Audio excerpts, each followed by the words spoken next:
Praise the lord. ప్రభు అయిన యేసుక్రీస్తు నామములో మీ అందరికీ శుభాలు. కాబట్టి నమ్మువారు ఆయన కృపచేతనే క్రీస్తు యేసునందలి విమోచనం ద్వారా ఉచితముగా నీతిమంతులని తీర్చబడుచున్నారు.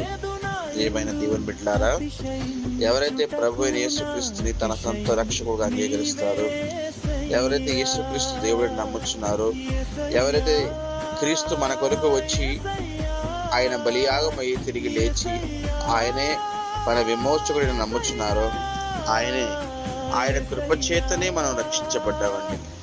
మన గొప్ప కాదండి, మన నీతి కాదండి, మన ప్రార్థన కాదండి. ఆ నీతిమంతులైన మనల్ని ఆయన కలువరి శిలువలో నీతిమంతులుగా తీర్చడానికి వచ్చాడని నమ్మితే ఆయన కృపచేత మనందరికీ రక్షణ కలుగుతుందండి. ఈ ఉదయకాలం మనందరం ఆయన కృపచేత రక్షించబడతాం. ఆ రక్షణ మనం కూడా పొందుకుందాం.